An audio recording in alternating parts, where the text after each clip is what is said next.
You're a new SCP Foundation researcher on tour of Site-17, familiarizing yourself with the location and its many anomalous inhabitants. It's the second largest Foundation containment site out there, and it's also the kind of job that most junior researchers dream of. Low-risk humanoid containment, baby. Most of the inhabitants in your sector are cordial, willing to comply with orders from staff, and seem, for all intents and purposes, pretty much human.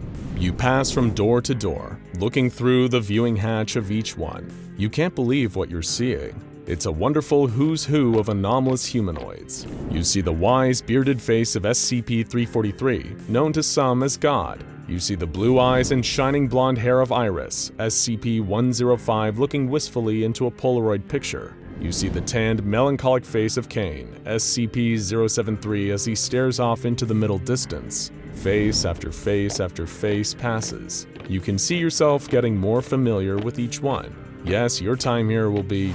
Wait, was that Hitler? You stop and walk back to the door you just passed, where you can't help but stop and stare in disbelief. Yes, it's him. It's gotta be him. You recognize the unpleasant sneer, the hideous comb-over, the silly little toothbrush mustache. The SCP Foundation seems to have Adolf Hitler, the former leader of the Third Reich in World War II, in active containment, and his designation is SCP-2430. You've seen killer toasters and masks that can take over people's minds, but you've never seen anything as surreal as this. You immediately run to your superior and ask how and why Hitler is in one of the Site-17 humanoid containment cells. Buckle in, because we can guarantee it's one of the most insane stories you've ever heard.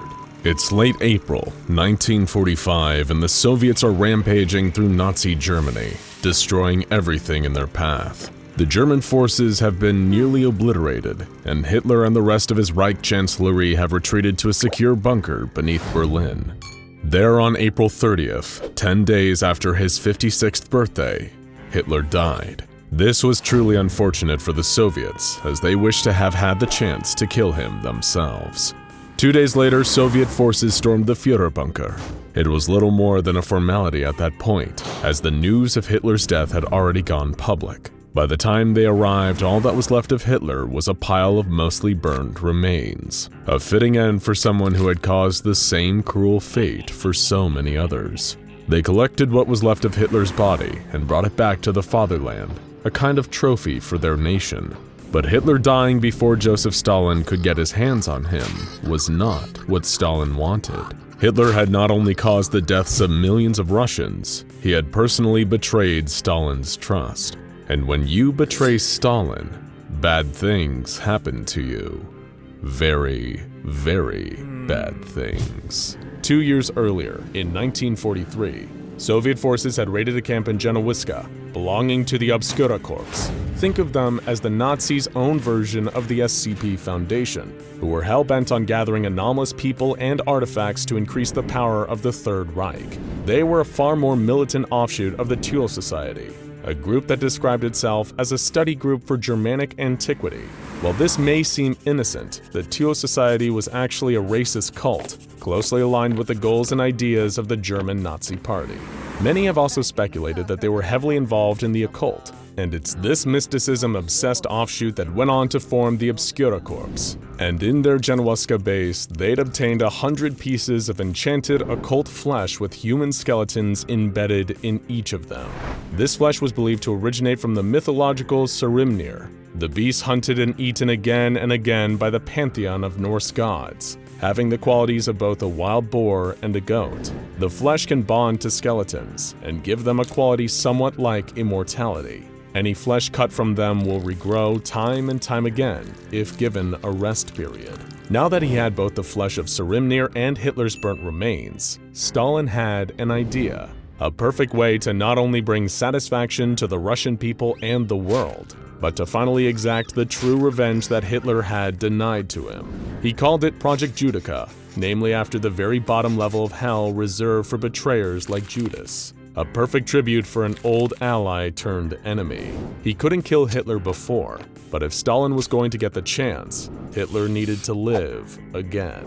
For years, Stalin's top scientists tried to use arcane methods to resurrect Hitler by combining his remains with the flesh of Suramir. At times, they even came close to creating a new Hitler, but there was one huge issue.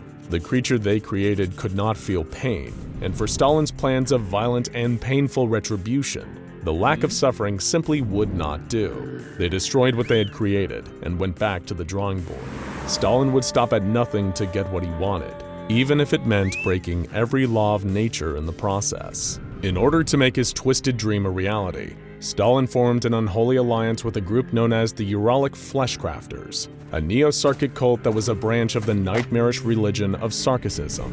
This group essentially worships avatars of flesh, corruption, and disease, and are behind some of the most terrifying and disgusting anomalies out there, including the flesh that hates and the bone orchard. True Sarkicists, who show the proper devotion to their vile deities and know the right rituals to contact them, are often granted anomalous powers that spread the Sarkic influence further across the known dimensions. These powers will usually involve having a supernatural ability to manipulate the flesh of themselves and others, allowing them to enhance their bodies, cheat death, and warp their enemies beyond repair.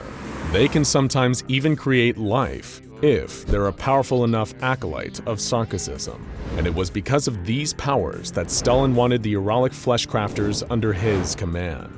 In exchange for their participation, he would give them a vast quantity of the flesh of Suramir, which they could use for their own sinister Sarkic purposes. A deal was struck, and the true work of resurrecting Hitler began.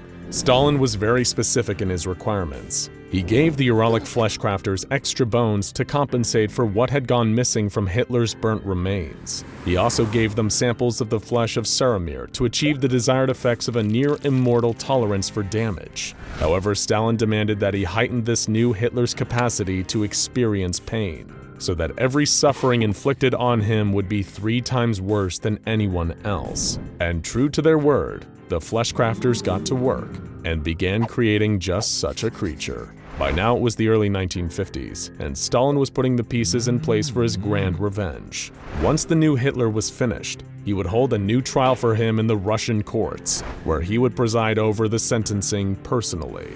Once the new Hitler was done, the Uralic Fleshcrafters were rewarded for their participation in Project Judica, with 4,000 kilograms of the flesh of Suramir. Stalin now had his very own personal Hitler chew toy that he could maim and torture as much as he pleased, knowing that he would always heal and soon be ready for more.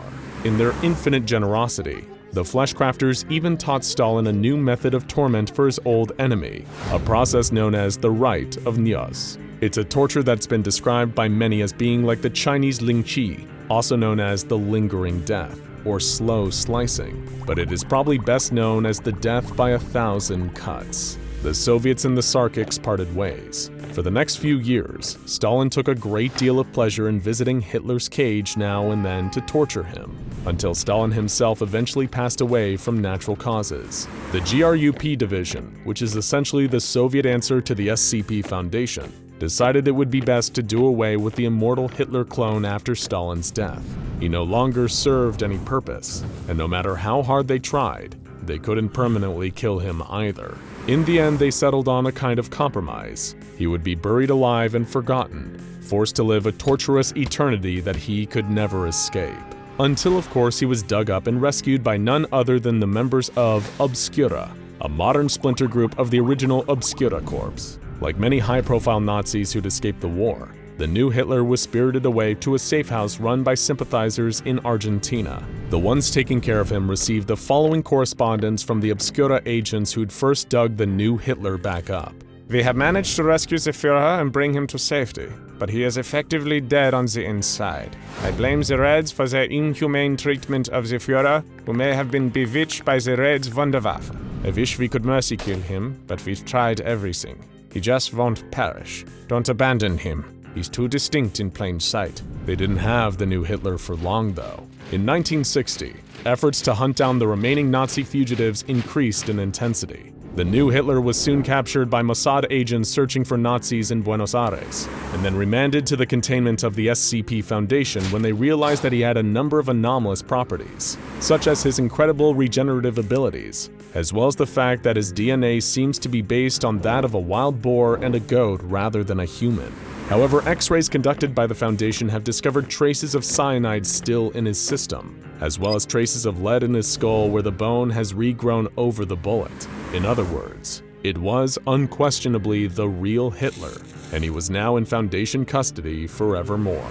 It's such a wild story even by Foundation standards that you can barely summon the words to respond once your supervisor is finished. He just stands there with a slight smile, basking in your amazement. Before you can even ask again, he confirms the facts one more time.